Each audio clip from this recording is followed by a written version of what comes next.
abaabulkeeda qayb baan ka ahayn wayna ka duwan tahay munaasabadii hore. runtii dadku inay intaan ka badnaadaan waa jeclaan lahayd si ay dhagahooda u maqlaan waxyaalo cusub oo aan rabno qorshahan amniga caasimadda oo la soo bandhigayo maanta amba qaadi doona marka aan halkan ka baxno wixii ka dambeeyana in dad badan ay dhagahooda iyo inputkooda ay wax ka ogaadaan baan rabi lahayn. laakiin waxaan rajaynaynaa inta kale intani inay u taagan tahay oo loo gudbin doono. marka koowaad qorshahan waxaa iska kaashaday oo lagu midaysan yahay waxaa ku midaysan hay-adaha amniga oo booliiskii nabadgudda ay hogaaminayaan iyo maamulka degmada oo guddoomiyaha iyo guddoomiye ku-xigeenka amnigu ay hormuud u yihiin oo maamulka xaafaduhuna hoos loogu sii daadejiyey iyo golaha fulinta ee wasaaradda amnigu wakiil ka tahay. saddexdaas qaybood iyo bulshada ayaa ku shirka ah qorshahan amniga. waa qorshe shirka lagu yahay, qorshe hal koox wadato ama hal dhinac keliya wato maaha. qorshe meeshuu ka bilaabanayo iyo meeshuu ku dhammaanayo la og yahay waxaana taas loo sameeyey ahmiyadda loo sameeyey gaarka caasimaddu ay leedahay waxay tahay caasimaddan marka koowaad waa wejigii galmudug, waa xaruntii dowladda galmudug iyo hay-adaheeda, waa meesha la rabo in ay ka muuqato maamulka galmudug siduu u guulaysto caasimadda amnigeeda, bilicdeeda, kala dambaynteeda, horumarkeeda ayaa laga fiirinayaa inuu guushaasi ay u gudubto degmooyinka kale. waa meesha la rabo qofku asagoo gacmihiisa iska raaracsanaya 9 saac oo habeenimo inuu socon karo.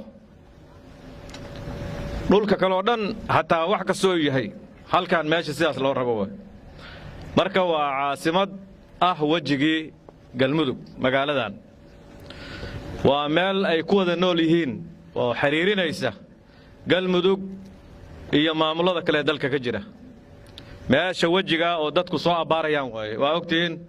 shirar 4 ayaa ka dhacay, shirar kale oo kala duwan oo ka badanna way ka dhici doonaan mustaqbalka haddii la yiraahdo. marka waa meesha adduunku nagala soo xiriirayo oo cidda adduunka ka imaanaysa oo galmudug rabta meesha imaanaysa horta caasimadda waa in qeexideeda inaan sidaas u baranno caasimaddii hore oo yarayd oo galgaduud caasimadu ahayd oo dadkooban ay deganaayeen maahan. caasimad intaa ka ballaaran marka caasimadda saasa waxay u baahan tahay qorshe amni oo wada jira oo la og yahay oo lagula xisaabtamayo hay-adaha amniga iyo maamulka degmada. qorshahaas marka wuxuu bilaaban doonaa waana qayb ka midana shalay waa bilowday, laakiin markaan iclaamino hadda oo ku dhawaaqno ayuu aan baqaadi doonaa wixii ka dambeeya. waxaan rabnaa dadweynaha caasimadda degan inay gacan ka geystaan, gacan buuxda inay ka geystaan, gaar ahaan xaafadaha 5 ah ee degmadan ay ka kooban tahay, magaaladan ay ka kooban tahay ayaa gacanta ugu ballaaran laga rabaa. amni aysan bulshadu qayb ka ahayn oo dadka wiilashaas labisan iyo gabdhaha labisan oo hubka wata kaliya amni ma sugi karaan. waa wada degannahay 10 habeen waxaad ogtihiin mar dhowr jeer oo la yidhi waxbaa meelaha ka soo socda, dadku waxay isku diyaarinayaan inay ka baxaan. marka si aan loo bixin dadweynuhu oo khasaare iyo guuritaan iyo wax u gelin, dadweynuhu inay qayb ka ciyaaraan way amniga meeshaan. waxaan rabnaa marka in jidkan weyn iyo hareerihiisa inay noqoto oo aad loo nadiifiyo oo runtii bilicda iyo muuqaalkaan sheegaynaba meelaha ugu badan luuqyada la mari maye jidkan ballaaran oo dhagxaanta geedaha hoostiisa taalla iyo shaaha meelaha lagu gadaayo waxaasoo dhan waxaa la rabaa inaan ka nadiifinno. qodobka labaad oo muhiimka waa amnigeeda. amnigu waxaa 2 kooxoodba amniga waxay ku haysaa qalqal bay ku haysaa. waa kooxaha argagixisada oo al-shabaabka nimanka khawaarijta la yiraahdo, kuwaasi waxay ku hayaan qalqal oo habeenna dhaweyto wixii dhacaya waa ogtiin ayadoo madaxdu qaranka joogto iyo habeenna ka horreeyay. dadkaasi cirka kama imaan, weliba qaar la qabtay guryo magaaladan ku yaala iyo dad deegaankan u dhashay guryahooday deganaayeen. laba qof oo shalay la maxkamadeeyey way ka soo toosayeen, waana la arkayay. waxaa ka rabnaa marka dadkaas iyo kuwa la shaqeeyaba waxaa weeye qorshahani dadka koowaad uu beegsanayo waa kooxaha al-shabaab ee argagixisada iyo dadka la shaqeeya ee xiriirka la leh. waa qorshaha koowaad oo la beegsanayo oo ciidamadu ay beegsanayaan. waxaa ka rabnaa marka nambar fudud ayaa la samayn doonaa oo meelaha amniga, goobaha amniga ooli doona, oo dadweynaha laga rabo iyo xaafadaha shanta ah inay soo wacaan nambarkaas. wax allaale iyo wixii qalqal amni, argagixiso, dhibaato geysanaya ha ka cabsoon. xataa haddii la rabo xitaa qofka ha lagu qaldamo, adigu qofkaa ka shakisid oo istiraahi tuhun iyo waxbaa ku jira qofkan taagtaagsigiisa iyo socodkiisa iyo qaabka wuxu fiirinayo, iska soo hay-adaha amniga soo wac meel hebel, waxaa weeye waxaasaan ku arkaad leedahay. ciidamadu ayagaa degdeg uga howlgelaya, waana la soo qabanaya, qofkiina lama cunayo, waa la hubinaya. laakiin qof yuusa tuhun kugu dhaafin. qaybta labaad oo amni darrada ku haysa marka argagixisada, shalay maxkamadda ciidanku waa xukmisay wixii meelahan lagu hayo dhan, kuwii ay ku jiraan kuwii u dambeeyey oo la qabanayay iyo kuwa ka horreeyey iyo kuwa ilaalo u ahaa madaafiicdii magaaladan lagu soo tuurayey iyo hoobiyaashii lagu soo garaacayay, kuwii indhaha u ahaa oo bulshada la deganaa oo halkan deganaa oo guryaheenna ka soo toosayey. qaybihii wixii laga qabtay waa la maxkamadeeyey shalay, xukunkooda waa dhegaysanayseen. qaybta labaad waxay tahay hubka sharci darrada ah ee magaalada lagu laafyoonayo. magaalada mar haddaan idhi caasimad muuqaal iyo weji fiican iyo galmudug meeshii laga dheehanayay hadday tahay, hubka sharci darrada ah ee lagu dhex wato iyo macawista iyo surweelka iyo maaragta hubka meelahan lagu haystoo dhan, hubkaas isagana waa hay-adaha amnigu waxay amar ku qabaan inay qaqabtaan. wax allaaliya wixii hub sharci darro ah wata oo aan ahayn hubka hay-adaha amniga ee sharciga ah ee lagu talagalay magaalada inuu ka shaqeeyo. taasna waa midda labaad. kooxahaasi dhul bay ku diriraan, waa ogtihiin dad bay ku dileen. ayaamo dhaweytaba dad baa lagu dilay. maalin kasta daafahaas magaalada dhulalkay isku qabsadaan, habeenkii xabadahay bushii bacda ay ku hayaan. kuwaas waxay hay-aduhu amran yihiin wixii hadda ka dambeeya in la qabto. odayaasha iyo bulshadana inaysan u arag wixii hadda ka dambeeya qofku hubka gurigiisa ha dhigto, yuusan la soo bixin. laakiin hadduu la soo baxo la qabto, yaan dacwadiisa la iskugu imaan. waa sidii loo qabtay, maxkamad baana la saarayaa qofkaas. qof amarkii dawladda ka hor yimid ayuu noqonayaa. hubkaasina hubka keliya oo dadka ilaalinaya waa hubka dawladda lagu talagalay. markii aan u baahanno bulshadu inay soo baxdo oo wax culays naga weyn uuna qabsado, bulshada waa uga baahanaa inay gacan siiyaan ciidamada amniga. markaas waa cilaami annagaa sheegayna. laakiin inta ka horraysa qori iyo macawis la isku wato oo garabka maaragtay iska suran, wuxuu bulshadaan u qabanayo aan dhib ahayn ma jirto. marka yaan la soo daba raacin isagana mar haddii la qabto. qaybta saddexaad waxaa weeye maandooriyaha iyo khamriga iyo xashiishka, akhlaaq darrada ummaddan iyo amni darrada iyo xabadaha la ridayo iyo dhaca iyo boobka sabab waxaa u ah oo ugu weyn deegaamadeennan waa galmudug oo dhan. waana nalala qabaa, dowlad goboleedyo badan baa nala qaba. khamriga halkan etoobiya ka soo gala oo lacag la'aanta iska raqiiska ah oo maaragtay anshixiina naga hadleeyey, dhibaato badan oo xagga amnigaana geysta. iyadana waxaa weeye diriirta qayb bay ka tahay. qorshahan amnigu wuxuu kaloo la dirirayaa oo nambarka saddexaada waa maandooriyaha khamriga uu ka mid yahay ee magaalada la soo geliyo, ee mararka qaarkood haweenka shaaha gadaa ay gadaan, shaaha ku garab gadaan. waxaa lay sheegay in magac kale loo yaqaano marka la dalbanayo. caane iyo waa la yaqaanaa shaah iyo, laakiin magac jinni oo kale oo aniga aana garanayn in hadda marka la dalbanayo la dalbado. marka kaasna waa diriir. bulshada waxaa la rabaa meeshii lagu arko iyo meeshii lagu gado iyo qofka gada intaba waa la soo ogeysiinaya waxba kama dhaamo midka argagixisada isagana waa la soo sheegaya daraad gabar baan runtii loo mahad celiyey ciidamada amniga soo wacday meel guri halkaana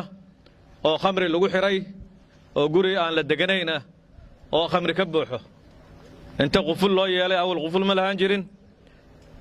way ka shakisay waxay soo wacday ciidamadu waa ka howlgaleen wixii shalay aad arkayseen oo la jajabinayo khamrigaas ka soo dhaxbaxay khamrigaas waxa lagu dhaxabaa meel kale lagu macbee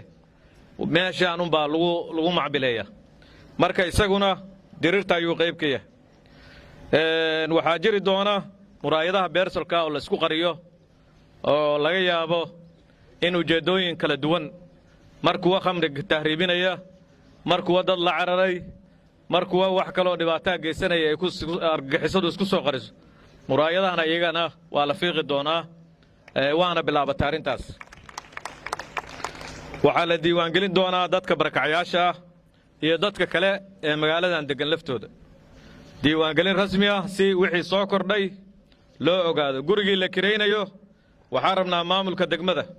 inuu warqad siiyo cidda kiraysanaysa si loo ogaado dadka soo kordhay iyo dadka kale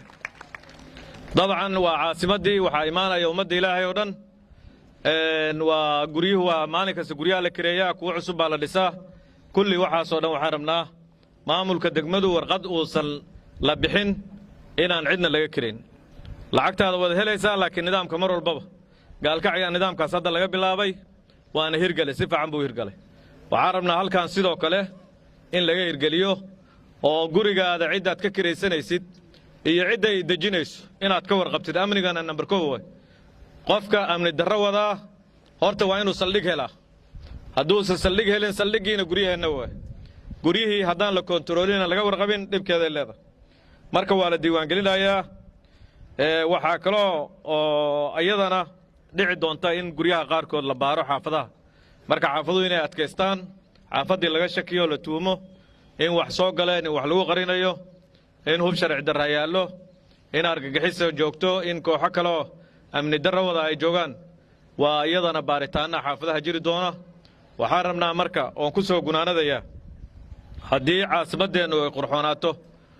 oo ku xidhan tahay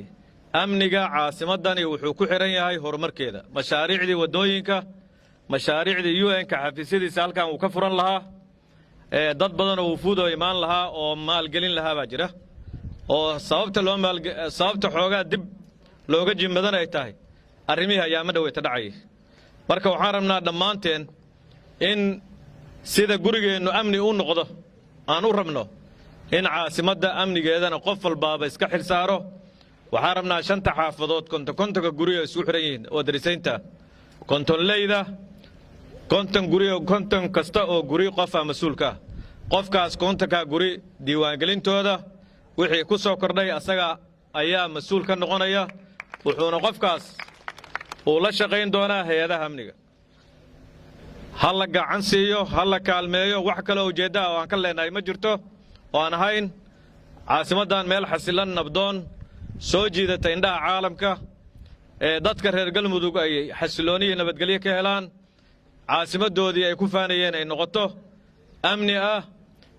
guryaheeda iyo dhulkeedii hadda qaali waaye waa ogtiin way sii qaaliyoobayaan markastoo nabaddu ay nabadgelyo iyo xasilooni laga sii dareemo waxaan rabnaa wiilasha iyo gabdhaha amniga ka shaqaynayaan in gacan la siiyo oo tabarucaad biyo raashin ari geel sida ay aanti dhawato shirku markuu halkan socdo kale geeli tirada badnaay oo la bixinayo arigii wixii ka haray ciidamada amniga xoogaa baa ka haran loo sheegay ciidamada amniga in loo keeno la isku qoro oo runtii shaqo fiican bay noo hayaan ciidamadana waxaan ka rabnaa dadka inay si degan oo wanaagsan ula dhaqmaan dadkan waa dadkay u shaqaynayeen booliiska iyo nabadsuguduba bulshaday u shaqeeyaan shaqo gaara ma haystaan si naxariis leh ayay ula dhaqmayaan waxaa kaloo ugu dambeeyo aan sheegayaa waxay tahay hubka dadka mas'uuliyiinta wataan ama hubka ganacsiga lagu ilaalsado asna waa la diiwaan gelinayaa waxaan rabnaa dadka sita wata noocu rabo ha noqdo ilaa mubaawur technical noqdo oo qof mas'uul ah ilaalinaya iyo qoryaha iyo dadka ay wataan kulli kaarar baa la siinayaa waa la diiwaan gelinayaa si aan u ogaanno meeshaan cidda joogta cidda hubka ku haysata hubkaa laftiisa marka loo baahdo oo looga baahdo cadowga in la isaga cesho inaan la soo bixi karno u yeeri karno dhigi karno ninkii halka gaari haystay gaarigaadi waa loo baahan yahay marka dhammaan waxaan rabnaa howlahaasi dhaqangelintooda waxaa iska leh maamulka degmada iyo talisyada booliiska iyo nabad sugidda annaguna wixii kormeera wasaaradda amnigu ayay leedahay aad iyo aad baa u mahadsantihiin